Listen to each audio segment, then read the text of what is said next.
Pengembangan Keuangan Syariah Fakultas PEBI, dan saya dari kelompok 3. Saya akan menjelaskan pengertian paragraf. Paragraf adalah serangkaian kalimat yang membicarakan suatu gagasan atau topik. Kalimat dalam paragraf memperlihatkan kesatuan pikiran atau mempunyai keterkaitan dalam membentuk gagasan atau topik tersebut. Dan di dalam sebuah paragraf terdapat kalimat topik, kalimat pokok, dan kalimat penjelasan. Dan bisa juga dikatakan bahwa paragraf adalah merupakan suatu kesatuan pikiran yang lebih tinggi serta lebih luas daripada kalimat. Atau definisi paragraf yaitu bagian yang berasal dari suatu karangan yang terdiri dari sejumlah kalimat yang isinya mengungkapkan suatu informasi, kalimat dengan pikiran utama sesuai pengendaliannya dan juga pikiran penjelasan sesuai dengan pendukungnya. Paragraf dapat terdiri dari satu kalimat, kumpulan kalimat, akan tetapi kalimat yang berhubung antara yang satu dengan yang satu, rangkaian yang membuat satu ide dan dapat juga disebut dengan penuangan ide dari penulis melalui kalimat. Kalimat yang satu dengan yang lainnya yang berkaitan dan juga hanya memiliki satu tema. Paragraf juga dapat disebut dengan karangan yang singkat. Paragraf menurut Ramlan. Menurut Ramlan 2010 halaman 23, pengertian paragraf adalah bagian dari suatu karangan yang terdiri atas sejumlah kalimat yang mengungkapkan suatu informasi dengan ide pokok sesuai pengendaliannya.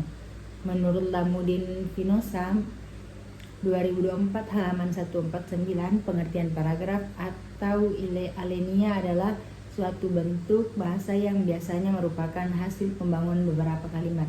Sekian dari saya. Wassalamualaikum warahmatullahi wabarakatuh. Baik, saya atas nama Muhammad Imam Febriansyah akan melanjutkan pada bagian materi 3, yaitu jenis-jenis paragraf. Jenis-jenis paragraf terbagi 3, yaitu yang pertama, paragraf deduktif. Paragraf yang dimulai dengan mengemukakan persoalan pokok atau kalimat topik, kemudian diikuti dengan kalimat penjelas. Contohnya, kemauannya sulit untuk diikuti dalam rapat sebelumnya. Sudah diputuskan bahwa dana ini harus disimpan dulu. Para peserta sudah menyepakati hal itu. Akan tetapi, hari ini ia memaksa menggunakannya untuk membuka usaha baru. Keterangan kalimat yang tercetak miring sebagai pokok pikiran, sedangkan yang lainnya sebagai penjelas. Yang kedua, paragraf induktif. Paragraf induktif adalah paragraf yang dimulai dengan mengungkapkan penjelasan-penjelasan, kemudian diakhiri dengan kalimat topik. Contohnya, semua orang menyadari bahwa bahasa merupakan sarana pengembangan budaya. Tanpa bahasa, sendi-sendi kehidupan akan lemah. Komunikasi tidak lancar, informasi tersendat-sendat. Memang bahasa alat komunikasi yang penting, efektif, dan efisien. Yang ketiga ada paragraf campuran. Paragraf campuran adalah paragraf yang dimulai dengan mengembangkan persoalan pokok atau kalimat topik, kemudian diikuti kalimat-kalimat penjelas dan diakhiri dengan kalimat topik. Kalimat topik yang ada pada akhir paragraf merupakan penegasan dari awal paragraf. Contoh, dalam kehidupan sehari-hari, manusia tidak akan bisa dilepaskan dari kehidupan komunikasi. Kegiatan apapun yang dilakukan manusia pasti menggunakan sarana komunikasi, baik sarana komunikasi sederhana maupun modern.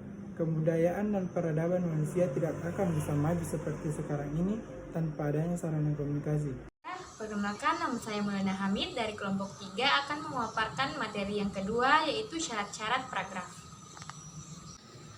1. Kesatuan. Kesatuan paragraf ia adalah suatu kalimat yang membangun paragraf secara bersama-sama, menyatakan suatu hal atau suatu tema tertentu atau suatu paragraf yang harus dibangun dengan sebuah ide atau topik yang jelas. Ide yang muncul ketika kamu ingin menulis sesuatu akan lebih mantap jika diuraikan dengan kalimat utama, kemudian ke kalimat penjelas sehingga membentuk suatu kesatuan. Yang kedua yaitu kepaduan atau koherensi, yang dimana kepaduan Buktinya adalah kekompakan dalam suatu paragraf. Maksudnya apa itu? Kalimat satu ke kalimat berikutnya harus logis dan mendukung kalimat sebelumnya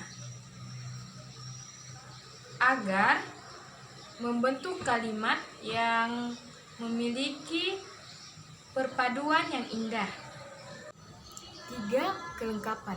Ketika unsur paragraf dalam tulisan kamu ada yang hilang, maka bisa dibilang bahwa tulisan kamu belum lengkap. Maka dari itu, jangan lupa dengan unsur-unsur paragraf seperti gagasan utama, kalimat penjelas, kalimat utama, serta konjungsi. Yang keempat itu panjang paragraf, yang dimana panjang paragraf dalam sebuah tulisan tidak sama, tergantung beberapa jauh dalam suatu bahasa yang tingkat bahasanya yang menjadi sasaran. Dalam itu memiliki memperingatkan 4 hal, yaitu yang pertama, 1. Penyusunan kalimat topik. Yang kedua, penonjolan kalimat topik dalam paragraf. Yang ketiga, pengembangan detail-detail penjelasan yang tepat.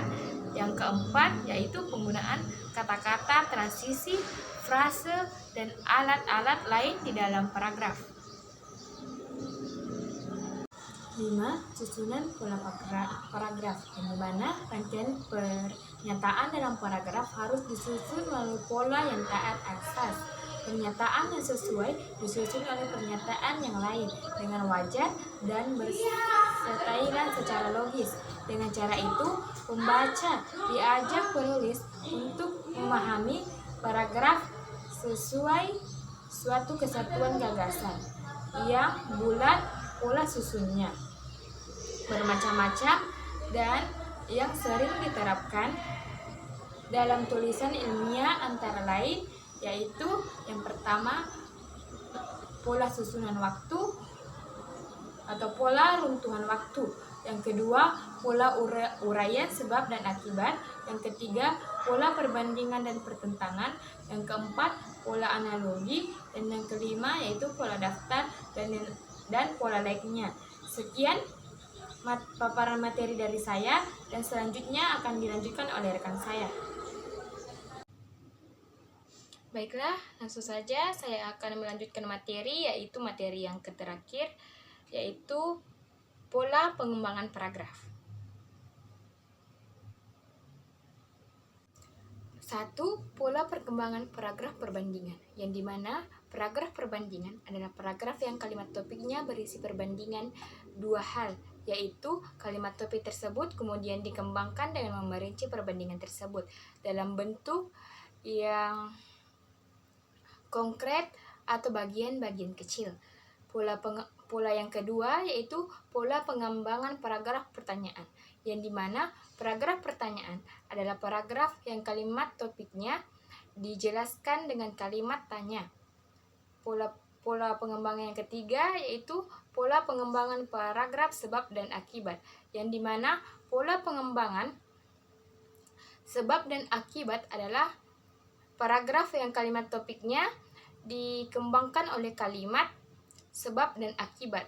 Dan pola pengembangan yang keempat yaitu pola pengembangan paragraf contoh, yang dimana paragraf contoh adalah paragraf yang kalimat topiknya dikembangkan dengan contoh-contoh sehingga kalimat topik jelas pengertiannya.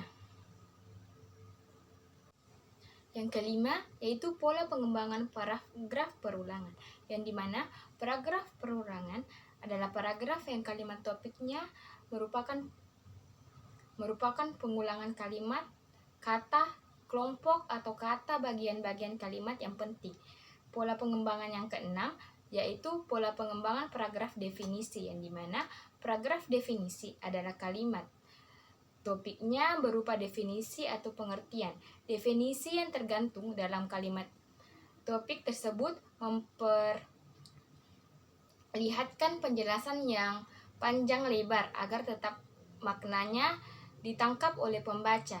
Alat untuk memperjernih pengertian tersebut adalah serangkaian kalimat pengembang. Yang ketujuh yaitu pola pengembangan paragraf pemerinci, yang dimana pengembangan paragraf pemerinci adalah paragraf yang kalimat topiknya merupakan bagian-bagian rincian fakta ataupun pendapat. Jadi, ide pokok dirinci dengan sejumlah fakta yang dikembangkan oleh kalimat pengembang. Yang kedelapan, pola pengembangan paragraf ilustrasi. Paragraf ilustrasi adalah pengembangan paragraf yang kalimat topiknya menyajikan suatu penggambaran atau pelukisan suatu objek. Pola paragraf yang 9 yaitu pola pengembangan paragraf kronologi, yang dimana pengembangan paragraf dengan kronologi atau urutan-urutan dari suatu peristiwa atau kejadian lazim digunakan dalam wacana, kisahan, kajian-kajian yang dipaparkan selangkah demi selangkah secara kronologis. Dan pola pengembangan yang 10 yaitu pola pengembangan paragraf klarifikasi dan divisi. Pengembangan paragraf dengan klarifikasi dimaksud untuk mengkelompokkan sesuatu dalam kelompok-kelompok tertentu berdasarkan suatu kriteria tertentu. Klasifikasi berkaitan dengan upaya mencari kelompok besar yang mencukupi objek yang dibicarakan, sedangkan divisi berkaitan dengan upaya mencari kekompakan kecil sebagai suatu objek yang dapat diambil. Dan pola pengembangan yang ke-11 yaitu pola pengembangan paragraf analogi, yang dimana pola pengembangan paragraf dengan analogi adalah mengembangkan ide pokok atau gagasan pokok yang belum dikenali dengan membandingkannya pada sesuatu yang sudah dikenal. Tujuannya adalah menjelaskan sesuatu yang kurang dikenal atau belum dikenal. Baik, sekian pemaparan materi dari saya mengenai pola pengembangan paragraf. Dan itu merupakan akhir dari materi kelompok ketiga. Akhir kata, saya perwakilan dari kelompok 3 mengucapkan wa ma taufiquna illa billah. Assalamualaikum warahmatullahi wabarakatuh.